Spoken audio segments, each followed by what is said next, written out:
Muy buenos días a todos, bienvenidos a esta Masterclass OEDEM. Muchas gracias por conectarse. Mi nombre es Wilfredo Monsalvo y voy a estar acompañándolos esta mañana como moderador de la Masterclass. En esta masterclass contamos con la presencia de la doctora Nasli Ustari Forero, quien tratará el tema Dinero y poder adquisitivo, una relación amor-odio ancestral con la raza humana. Un tema por demás interesante y, bueno, además abordado y tratado por una panelista de lujo como lo es la doctora Nasli. Antes de iniciar con esta masterclass, me gustaría presentar a la doctora Nasli, quien es abogado mención cum laude por la Universidad Católica Andrés Bello, especialista en Derecho Mercantil, mención honorífica por la Universidad Central de Venezuela, doctorado en Ciencias, mención Derecho, actualmente con la tesis doctoral inscrita para su defensa en la Universidad Central de Venezuela, máster en Economía por la Universidad Francisco Marroquín y OMA Business School en Madrid, directora legal de 100% Banco, Banco Universal, presidente del Comité de Fiduciarios de la Asociación Bancaria de Venezuela y, por supuesto, miembro fundador de la Sociedad Venezolana de Derecho Mercantil. Bienvenida, doctora Nasli, y bueno, tiene la palabra. Hola, buenos días a todos. Un gusto encontrarme con ustedes en esta nuestra casa que se ha vuelto Sovedén, un espacio para todos los que estamos en los temas de derecho privado, no solo de derecho mercantil, pero de derecho privado y conexos. Y hoy les voy a proponer hablarles de un tema un poco particular, un tema muy mercantil, pero un tema particular porque creo que es un tema que nos genera a todos dudas, tenemos alguna comprensión quizá no muy exacta del asunto y por eso es que les voy a hablar hoy de el dinero, el poder adquisitivo, la relación que tenemos los humanos desde siempre, desde los tiempos más remotos, con el dinero y de el operador del dinero que también es la banca. Entonces, para empezar, pasamos a la siguiente lámina, que es lo primero de lo que les quiero hablar, Wilfredo.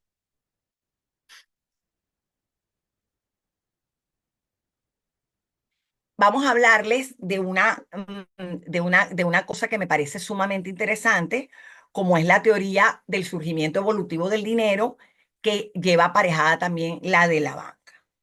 ¿Por qué les quiero hablar de esto? Porque el, en la organización económica de nuestras sociedades complejas se basa hoy en día en un sistema monetizado. ¿Y qué significa un sistema monetizado? Un sistema fundamentado en el dinero. Lo que pasa es que tenemos una comprensión peculiar del dinero, no tenemos una comprensión plena de lo que es el dinero porque lo entendemos, lo tenemos medio mal entendido.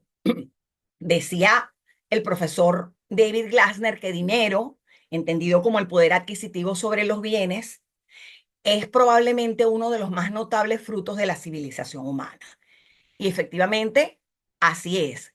Pero quiero que se queden con una idea base que es con la que esta lámina concluye, que es que el dinero es el medio común de intercambio. En el fondo piensen que nosotros durante los tiempos más remotos que la humanidad conoce, no tuvimos, el dinero no era lo que conocemos hoy en día, ni todas esas relaciones, incluso electrónicas a las que nos hemos venido acostumbrando. El dinero eran simplemente un bien. El bien que llegaba a coronarse como el bien más líquido. ¿Cómo empezamos los humanos? Con ganado, con semillas, con sal, con conchas. El primer dinero en Venezuela y el que se estuvo distribuyendo hasta bien entrado el siglo XIX, por ejemplo, eran las perlas. O sea, bienes, artículos de la más diversa naturaleza. Pero cuando empezamos, algunos de esos artículos fueron el medio común para intercambiar por otros, entonces ese artículo se coronaba o esa mercancía se coronaba como dinero.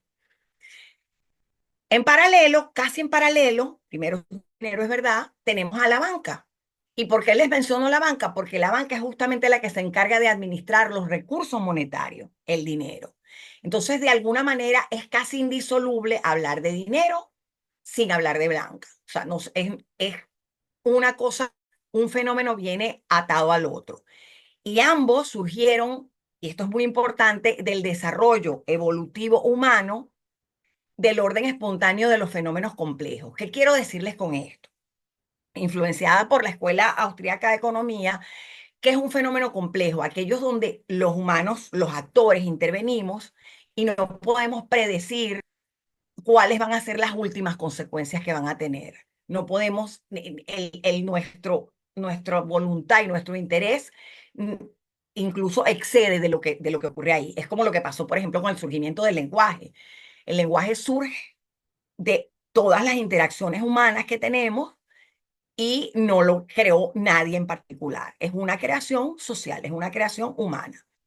Como decía Hayek, el orden espontáneo es típico de los fenómenos complejos y esta es la tesis que yo les traigo hoy. Les propongo que el dinero, junto con la banca, es parte de ese orden espontáneo, es parte de esas instituciones o fenómenos sociales que surgen en la organización humana. Y nuestras organizaciones económicas monetizadas son un buen ejemplo de estos fenómenos complejos. Entonces, ¿qué es otra que es importante también aquí? La investigación, tanto historiográfica, incluso los hallazgos arqueológicos, nos han llevado a la conclusión de que el nacimiento de los bancos, conjuntamente con el de la moneda, con el del dinero, es tan antiguo casi como la misma aparición de la civilización humana.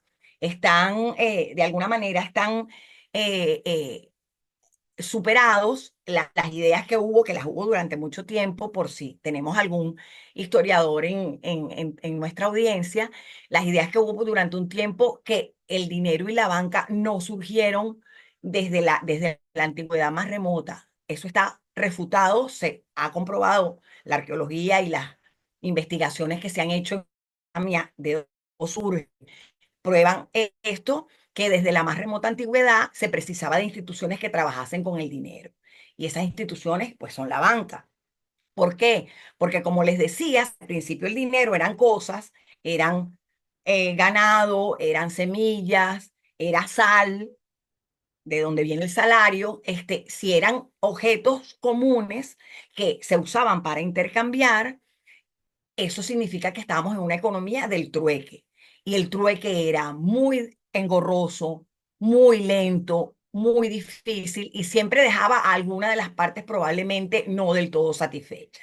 Entonces, por eso es que la humanidad empezó a buscar maneras de mejorar, maneras de avanzar.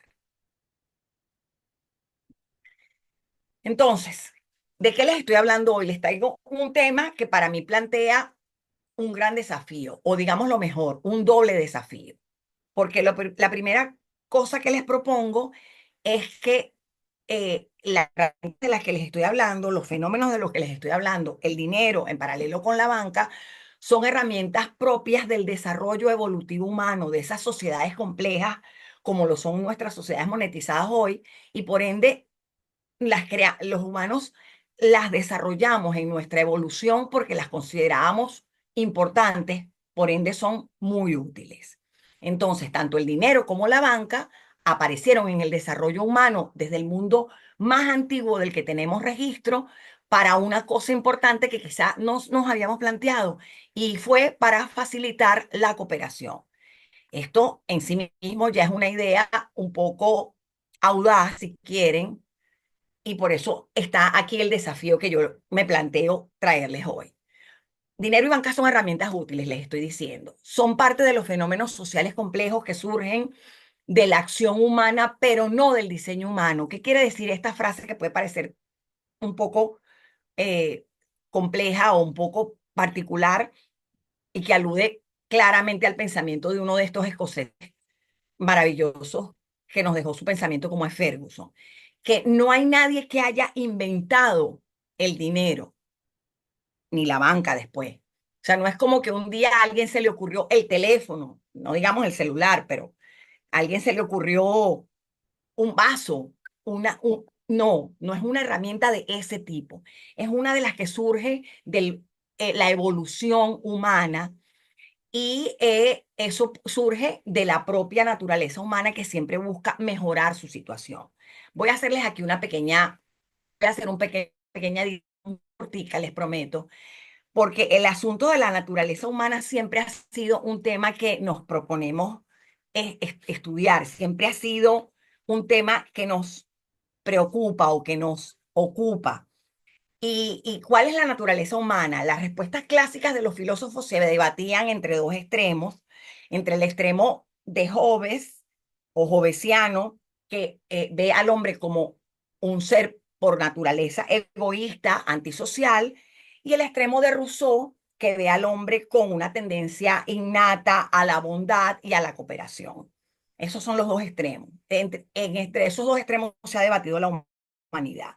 Pero en el siglo XVIII, un pensador clásico liberal, como David Hume, planteó que la naturaleza humana no es mucho más que altruista o egoísta plenamente, pero que se guía por una cosa distinta, que es la cooperación, la reciprocidad. Y eso significa que las personas se van a ayudar entre sí cuando saben que esa ayuda les va a ser devuelta en el futuro.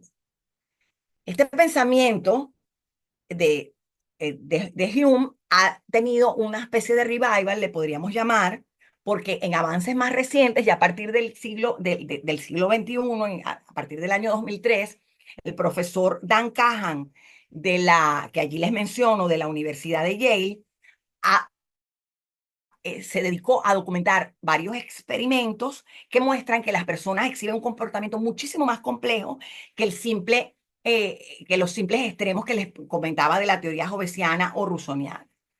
Muestra que la mayor parte de la población va a seguir un patrón que se llama el patrón del cooperador neutral, que es la teoría que les propongo ahí, la tesis del cooperador neutral, es decir, que estarían dispuestos, las personas en general, la mayoría están dispuestos a cooperar siempre que los demás también lo hagan.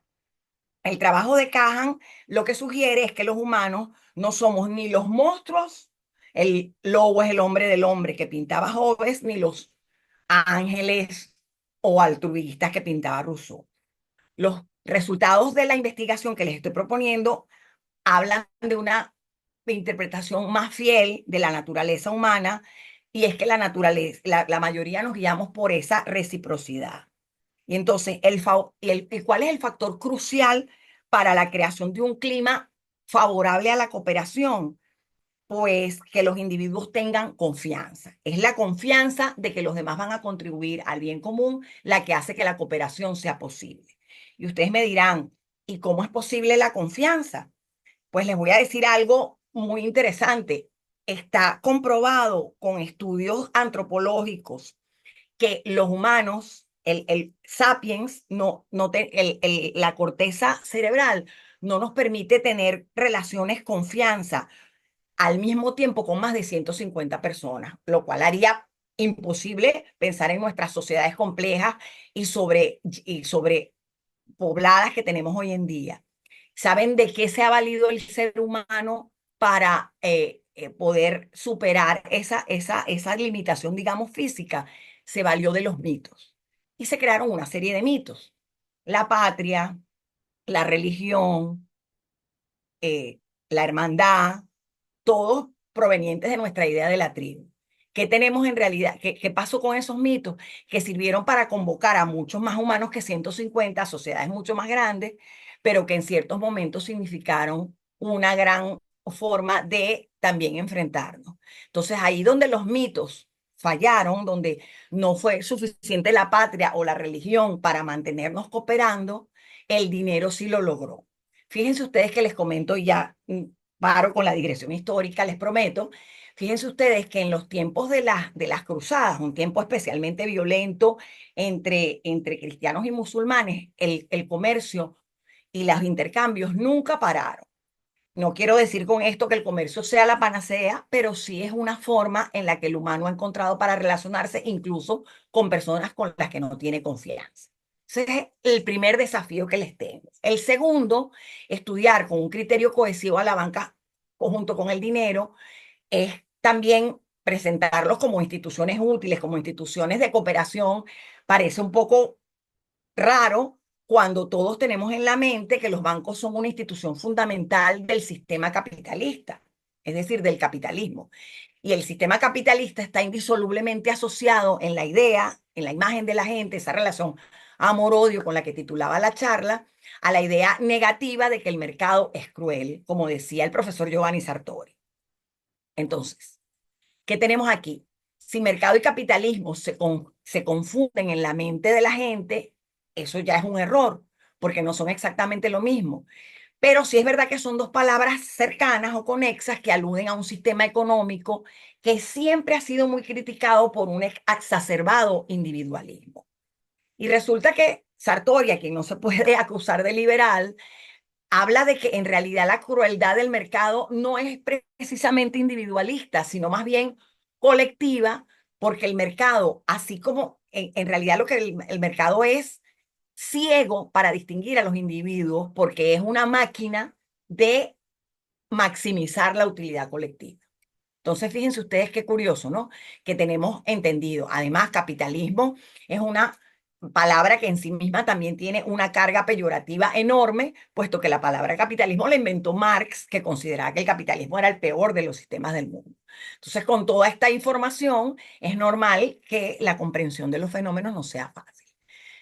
Entonces, ¿qué tenemos aquí? Tenemos a los bancos, que los tenemos entendidos como una institución fundamental del capitalismo, tenemos esta idea sobre el capitalismo, y si la idea más difundida en el común de los miembros de la sociedad no ve al capitalismo como un sistema de producción de masas altamente desarrollado, que es lo que es en realidad, como nos explicaba, como nos explican los representantes más importantes de la escuela austríaca, nos explicaba Mises. Es un sistema de masas altamente desarrollado. Piensen que en la Edad Media todo lo que se producía para la nobleza. Para el común de la gente, la producción era medio autárquica y escasa. Cuando finalmente se abre con la división del trabajo este sistema de producción en masa de alto desarrollo, eso es el capitalismo, pero eso no es lo que entendemos entendido, sino que lo vemos más bien como un régimen sumamente negativo, voraz, un régimen en el que se coluden ciertos grupos económicos con los poderosos y no es más que evidente que ante una asociación tan negativa y tan nefasta, la gente vuelva sus ojos a alguien que los pueda como rescatar de esta colusión, normalmente al mismo Estado, y eso ha hecho que ciertas nociones se vuelvan parte del lenguaje dominante, como son la idea de justicia social, la idea de servicio público. Vamos a quitar de estas organizaciones tan individualistas y tan crueles, vamos a quitarles un poco el poder, ¿verdad? Entonces, si el soporte ideológico, si lo que está detrás de estas instituciones, de estos fenómenos complejos que estamos estudiando, está tan contaminado, está tan mm, diluido con ideas que todos tenemos, qué es lo que va a ocurrir? Que normalmente a la gente, en los ojos del común de la sociedad, es normal que se les exija. Vamos a querer que se les exija, que se les pongan cargas, que se les ponga contribuciones y que se les regule incluso excesivamente. Pero aquí vale recordar una cosa que sabemos muy bien, los que cultivamos el derecho privado y el derecho mercantil, que el exceso de regulación siempre es nocivo. No en Venezuela, siempre. Fíjense que todavía no he tocado nuestro país. Entonces, si el exceso de regulación es nocivo, la tarea que nos quedaría pendiente es recordar para qué se hace la regulación, para qué está la legislación, para qué existe la ley. La ley no existe para que los propios humanos, que los propios miembros de la sociedad, los actores de la sociedad, los individuos, estemos atados de pies y manos. No, se supone que cada quien desarrolla su proyecto de vida. En realidad, las instituciones, la institucionalidad y la ley en realidad surgieron para limitar el avance de la actividad intrusiva de los príncipes y ahora de los gobiernos. Eso es, y esa actividad intrusiva, cuando la regulación es extensa, pues es muy dominante. Y nosotros, por principio, en este caso yo que les hablo, rechazo todo tipo de coacción, incluida, por supuesto, cualquier tipo de fórmula autoritaria. La coacción de unos humanos sobre otros humanos siempre es negativa, como decía Buchanan. Y aquí, un poco aterrizando en nuestro país, ¿qué tenemos? Disculpen, tenemos unas instituciones, unos fenómenos, instituciones que trabajan con el dinero, que son los bancos, que son unas instituciones sofisticadísimas a las que se les exige estar al día en la más alta tecnología y que son unas instituciones propias de la economía de mercado, como les decía antes, pero eso lo tenemos por un lado, la banca existe, ahí está, pero tenemos también la declarada transición del sistema económico venezolano al socialismo, tenemos en la actualidad. ¿Cuál es el resultado de tener una institución propia de la economía de mercado y una transición al socialismo como sistema en el sistema económico?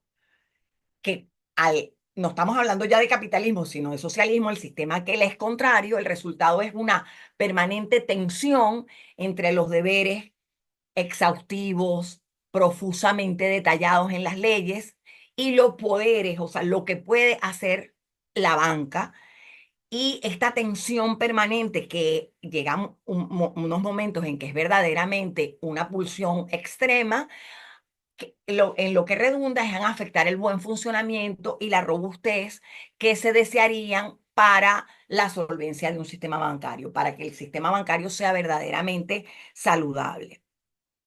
Piensen ustedes que si les estoy diciendo que el dinero es una de las herramientas de cooperación más poderosas que ha ideado el hombre, cuando funciona correctamente, permite tareas tan importantes como el ahorro, como el comercio y, muy importante, que los venezolanos hemos perdido la pista de esto, el cálculo económico. Sin embargo, si el sistema monetario se subordina a otros intereses o a otras funciones, como les decía en la lámina anterior, cuando hay esta tensión, esa, esa, esa idoneidad se pervierte y se plantean muchos de los problemas sociales que se le atribuyen al capitalismo y a la economía de mercado, a veces vienen de un sistema monetario débil o que no está suficientemente ajustado a la evolución de la que yo les venía hablando. Intervenir de manera profusa en la economía tensa las estructuras de surgimiento espontáneo, por eso les decía. Y esas estructuras no son producto de la ley, no son producto del Estado, sino, como les he venido explicando, del desarrollo evolutivo humano que siempre ha tratado de resolver problemas. Siempre los humanos nos movemos para tratar de estar mejor, como nos recordaba Mises. ¿Y cuál es la clave para el indiscutible éxito inicial de la banca? Es que la banca surgió, y no les voy a hablar de esto porque no tendría mucho sentido, pero recuérdense que estábamos en el trueque, después teníamos mercancías, y esas mercancías eran cualquiera, como les decía, sal, conchas, perlas, ganado, pero cada vez fueron ganando más, mejor, mejores características para funcionar como medio de intercambio los metales. Y cuando entramos a los metales, entramos en el momento de la monetización y de la acuñación. Y esos son todos pasos que fue dando la humanidad y la banca intervino ahí, que eran primero cambistas, para luego convertirse en banqueros, para reducir los costos que generan los intercambios, como nos recuerda el profesor David Glasner. El desarrollo económico, entonces, lograr desarrollarnos, siempre ha sido el estímulo, lo que ha espoleado el surgimiento de las innovaciones monetarias y bancarias. Y eso ha sido así, como les he tratado de mostrar con la evidencia histórica que les he referido brevemente. Entonces, si el desarrollo económico está estrechamente vinculado con el crecimiento de los intercambios. No podemos pensar en una sociedad desarrollada en la que no hay intercambios masivos y abundantes con frecuencia y frecuentes además, que es lo que es fundamentalmente el comercio, los intercambios. Pero ese incremento de los intercambios no va a florecer si los intercambios son muy engorrosos, son muy complicados o son muy caros. Y es en ese escenario donde hizo su aparición la banca, para tratar de mejorar esa situación. Entonces yo, como les explicaba al principio, si el mercado es un proceso complejo del que todos formamos parte, el mercado no es un sitio, el mercado no es una plaza, el mercado somos todos actuando. La propuesta que les traigo es que el mercado, a pesar de todas esas tensiones de las que les hablaba antes, terminará abriéndose paso de una manera u otra, porque el mercado somos todos. Entonces, vamos a aterrizar un poco ahora en Venezuela. ¿Cómo se plantea esto en nuestro país? Vamos a recordar algunas de las cosas que hemos dicho. El dinero tiene muy mala fama, no es solamente el capitalismo, el dinero es sucio, le decían a uno cuando era pequeño. El dinero es esto, hay todas esas ideas acerca de que el dinero pervierte, pero en realidad el dinero es una mercancía, como les he mostrado, que que fue evolucionando. Pero la realidad, vamos a ser sinceros, es que todo el mundo quiere dinero, o por lo menos todo el mundo querría no tener que preocuparse por el dinero, tenerlo resuelto. ¿Y eso por qué ocurre? Porque hay una idea general, otra idea que es importante que rebatamos hoy aquí, que la idea general confunde dinero con riqueza. Y eso no es cierto. Riquezas es la posibilidad de tener bienes y de tener desarrollo, la posibilidad de el desarrollo económico de la que les he venido hablando. Eso es la riqueza. El dinero es una mercancía que fue incluso perdiendo el soporte material porque ahora estamos ante el dinero electrónico. Recordemos, como les he venido diciendo al principio, que desde el punto de vista de la economía, el dinero es el medio de intercambio por excelencia. Pero, ya que estamos en nuestra casa que hoy nos recibe, es la Sociedad Venezolana de Derecho Mercantil, ¿qué es el dinero para el derecho? Fundamentalmente se define por sus funciones y la principal función para el derecho es ser un medio de pago, es ser un medio de pago. Y aquí estamos llegando ya a lo que yo les quería comentar. Entonces, ¿por qué les digo esto? Porque la noción de medio de pago es muy importante. Es la función por excelencia del dinero desde el punto de vista jurídico.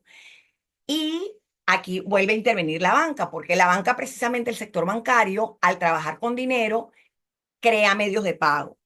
Otra cosa que quiero rebatir hoy, los bancos no crean dinero de la nada, que es una frase que se suele decir mucho por ahí, sobre todo en economía, porque lo que el banco en realidad, lo que los bancos crean en realidad son sustitutos del dinero, crédito, pero es crédito, no es dinero. Y en un sistema libre, la banca en cualquier país del mundo no solo crea estos medios de pago, sino que los distribuye con la conformación de sus activos, de sus balances. Pero recordemos que en Venezuela los bancos están sometidos a gran tensión. Esa tensión que hay entre ser unas estructuras, unos fenómenos, unas instituciones propias del capitalismo y la declarada transición de Venezuela al socialismo. Además, la banca está declarada en la propia ley que regula la banca como un servicio público en el artículo 8. Entonces, esa elección de activos de las que yo les hablaba antes en un sistema libre, que es normal en cualquier otra economía, es imposible, o para no ser tan radicales, digamos que cuando menos está notablemente restringida en Venezuela, porque está notablemente restringido el crédito. Entonces, hemos comparado el concepto jurídico, ya que es un medio de pago, con la noción de poder adquisitivo. Les traigo aquí simplemente un dato que es triste y yo sé que lo tienen muy presente, pero que es importante recordar en este momento. El poder adquisitivo del bolívar, de nuestro signo monetario, de la moneda venezolana, se ha perdido prácticamente del todo con los procesos tanto inflacionarios como hiperinflacionarios que ha sufrido el país. Y estoy hablando nada más del siglo XXI, de este siglo en el que estamos. Les traigo simplemente un dato que seguramente es del conocimiento de ustedes, pero que no puedo dejar de mencionar, que es que en los tres procesos de reconversión o reexpresión monetaria, como se les ha denominado, que se han producido en este siglo, que fueron durante los años 2008, 18 y 21, el Bolívar ha perdido 14-0. La magnitud de esa pérdida es devastadora porque es uno de los procesos más dolorosos que puede sufrir una población. Y entonces, ante una realidad tan dura como esta, yo les hablaba antes de que el dinero y la banca se forman evolutivamente y son parte del desarrollo y de la idea de desarrollo. Es iluso que hablemos en Venezuela, en nuestro país, de desarrollo económico. Yo quiero creer que no debemos perder la esperanza, ¿no? Entonces, volviendo a las funciones básicas de los bancos, para seguir con lo que les estoy comentando, los bancos tienen dos funciones básicas, ya lo hemos ido anticipando en lo que les he comentado. La primera y la básica, la que les da su condición de intermediadores, que es lo que son, es intermediar en el crédito. Es decir, poner en contacto a personas que tienen excedentes de fondos con personas que tienen necesidad de fondos, y ahí es donde crean esos activos que yo les decía que son los que les permiten crear sustitutos del dinero. Y la segunda función es intervenir en el sistema de pagos de un país, de una comunidad cualquiera en este caso. ¿Qué pasa? Que en Venezuela el crédito está notablemente restringido porque por los temas de inflación, la banca, no voy a entrar en esos detalles, pero la banca tiene notablemente restringido el otorgamiento del crédito. El encaje es altísimo, llegó a ser en algún momento del 100%, o sea, de el monto total que se podía prestar. Y eso lo que ha significado es que la banca no le ha quedado otro remedio que refugiarse o que de alguna manera ha potenciado el papel en el sistema de pagos, el segunda de las funciones que les decía ahí. Se habla incluso en el mercado de una banca que ha llegado a ser meramente transaccional, una banca que no sirve para el medio de pago, y vuelvo ahí a la función jurídica del dinero que les comentaba. También les he dicho y ya hemos comentado que el mercado es un proceso, y ese mercado lo formamos todos, lo formamos nosotros, los individuos. También les decía que al fin y al cabo, como somos nosotros, el mercado logra de una manera u otra abrirse paso. ¿Cómo nos hemos abierto paso en Venezuela en medio de la hiperinflación más importante que ha sufrido la humanidad y que tuvimos en Venezuela? Pues la creatividad surge del individuo, la gente empieza a pensar fórmulas para estar mejor, como nos decía Mises, y tenemos en Venezuela distintas plataformas de crédito que permiten adquirir productos que la gente necesita o que la gente quiere y pagarlos en cuotas. La noción de crédito que todos conocemos, el fiado, para decirlo en términos muy coloquiales. Entonces los clientes compran a crédito, eligen bienes que necesitan o que desean y pagan la famosa cuota inicial. El resto del dinero que se adeuda se paga en cuotas, que fíjense que lo pongo muy entrecomillado, sin interés. Eso es lo que te venden las aplicaciones. Y el uso frecuente de estas plataformas otorga puntos, te va otorgando vas como mejorando tu ranking, y los clientes aumentan el nivel, les otorga beneficios como tener una inicial más baja o un mayor número de cuotas para sus pagos. Eso en medio de una economía hiperinflacionaria como la nuestra, que tú sepas, el precio de esto es 100, y que yo no voy a tener intereses que me lo pueden volver 200, sino que voy a pagar 130, y ya sé que voy a pagar 130, 90 de inicial y los 40 los voy a pagar en cuotas cada 15 días o cada X tiempo corto, me da una tranquilidad, me permite saber que yo voy a poder afrontar ese pago. Que les voy a traer unas cifras muy interesantes.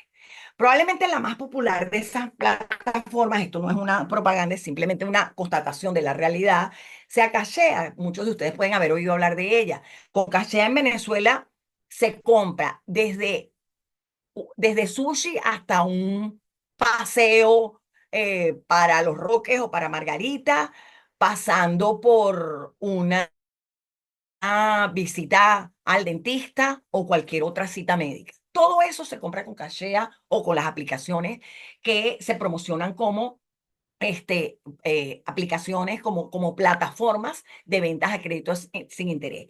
Los datos que les estoy trayendo, algunos los saqué de un reportaje de Andrea Lugo, como les digo allí. Y entre esas aplicaciones, además de Cachea, también hay unas específicas para ciertos tipos de bienes, como es el caso de Crece para los equipos celulares. También se habla de PopClip y hay alguna más, pero les traje como las principales porque no estamos haciendo promoción de marca, sino simplemente comentar, ¿no? El crecimiento de plataformas, como es el caso de Cachea en Venezuela, ¿qué es lo que ocurre? Que ofrecen ya no créditos en esos niveles que asumimos que asociamos con la banca, sino que en realidad estamos hablando de microfinanciamientos. Y fíjense ustedes qué importante una población tan castigada por la inflación como la nuestra, como somos nosotros, esos microfinanciamientos, según datos de Ecoanalítica, representan la mitad de la cantidad de dinero que genera al mes el 85% de la población venezolana. Es decir, con estos microfinanciamientos, el 85% de la población por ahí se canaliza más de la mitad o la mitad del dinero que tienen.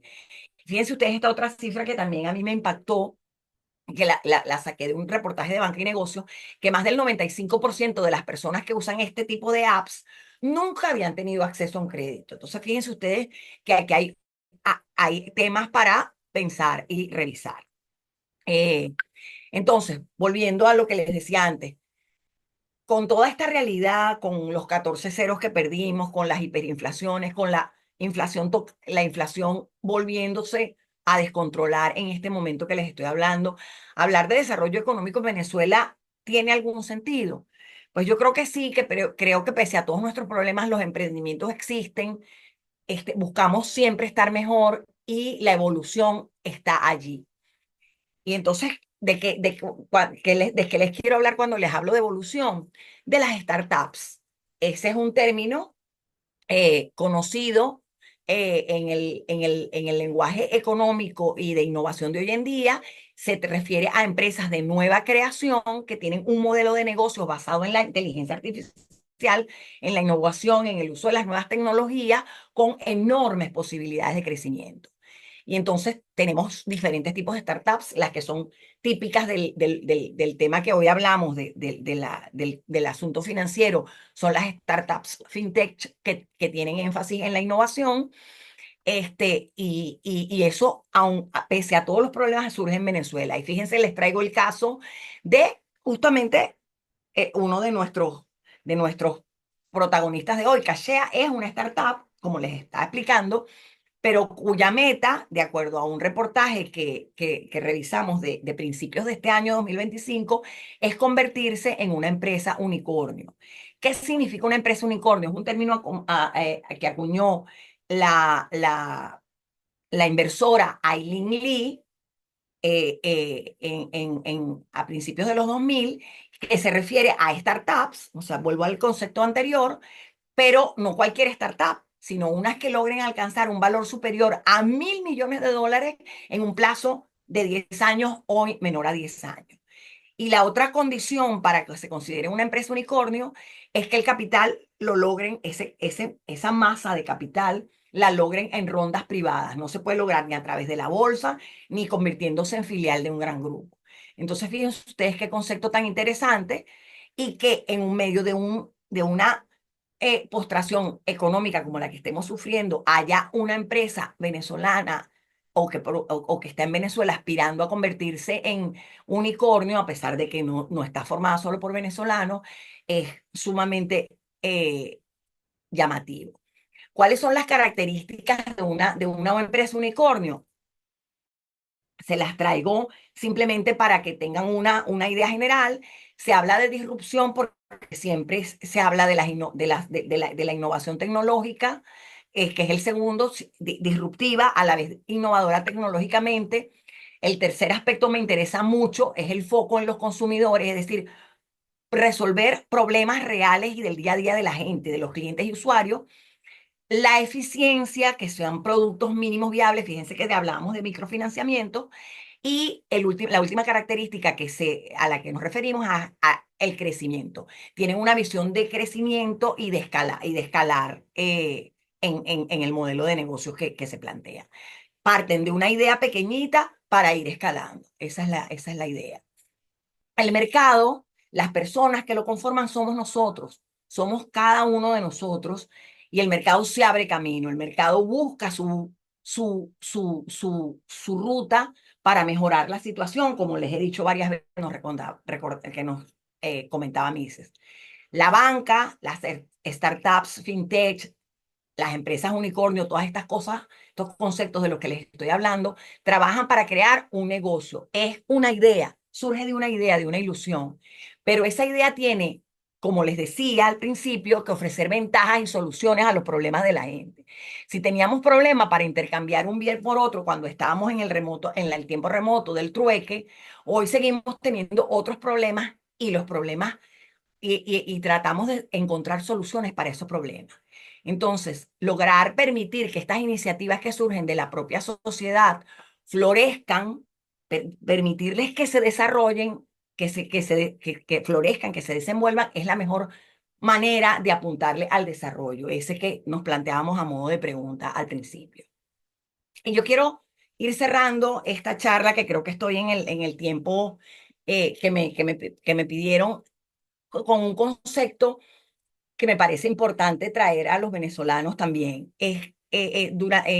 Puso el profesor Peter Bott, que sacó un libro a principios, a finales de la década entre del 2000 y el 2010, que hablaba de Living Economics. Y de ahí, de ese libro, salió la idea de la buena economía o Good Economics. ¿Por qué traigo la idea de Good Economics? Porque ese origen evolutivo con el que ya empecé a explicarles hoy el tema que les traje, evolutivo, incluso espontáneo del dinero y de la banca, nos es parte de la idea austríaca de las instituciones. Y estas están consideradas como good economics. ¿Qué son good economics o qué es buena economía? La que no ve solamente lo que tenemos enfrente, lo que está ante nuestros ojos, sino que prevé las consecuencias mediatas y más a largo plazo o a mediano plazo de las decisiones que tomamos hoy. Y la idea del Good Economics la comparto con ustedes porque me parece que es importante esta relación entre economía y derecho, y no tengo fe en la idea de que las ciencias sociales son técnicas de control social. Creo que la economía es para resolver los problemas de la gente. No creo en las ciencias sociales como les decía, como técnicas de control social y por lo tanto que atentan contra la libertad. No creo que eso sea así, creo que la idea es ver good economics, ver la buena economía o las buenas herramientas que nos permiten mejorar nuestra situación actual y nos permiten salir de los problemas. Y quiero ir concluyendo con esta frase del profesor argentino Gabriel Zanotti, de que no puede haber un mundo libre si no se comprende, al menos desde las instituciones, el papel que el orden espontáneo tiene en el surgimiento de todas las ideas en nuestra sociedad. No quiero cerrar sin dar un enorme gracias y decirles lo muy bienvenida y lo muy contenta que me siento por esta invitación de Sobeden, a todo su equipo, darle las gracias a Wilfredo que me presentó, a, y a todo el equipo. No quiero nombrar y dejar a alguien sin nombrar, pero bueno, Diego Castañino, Nayibe Chacón, Daniel Pérez Pereda, a todo el equipo de Sobeden, darle muchísimas gracias por esta invitación, decirles que me sentí muy contenta y muy honrada de participar en esta masterclass con la que abrimos este año para a los efectos de esta institución, y recordarles entonces que eh, siempre podemos estar mejor y que el surgimiento y que las ideas que tenemos son parte de la manera como enfrentamos los problemas. Bueno, muchas gracias a todos y estoy abierta si alguien tiene alguna pregunta o comentarios. Muchísimas gracias, profesora Nasli. Por acá tenemos, bueno, una serie de comentarios felicitándola por el éxito de su intervención, por lo interesante que fue. Yo particularmente creo que es muy importante hablar de liberalismo y derecho en muchas de las áreas que ocupan la profesión. Creo que esa idea del orden espontáneo está presente en muchas instituciones, además del dinero. Por ejemplo, el Está en arbitraje. muchas más. Es bien interesante cómo explica muchas de esas cosas que al parecer no tienen explicación o que tienen explicación estatal. Entonces, muy contento de haberla escuchado hoy. Estoy seguro que a todos los participantes les encantó. Y pues nada, le recuerdo a todos los participantes que por allí en el chat hay un enlace que los llevará a un formulario que pueden llenar para recibir el certificado de asistencia a este evento. Sin nada más que agregar, bueno, voy a dejar unos minutos más la sesión abierta para que puedan llenar el formulario pero doy por concluido el evento. Muchísimas gracias a todos y que tengan un feliz día. Hasta luego. Hasta luego, buenos días.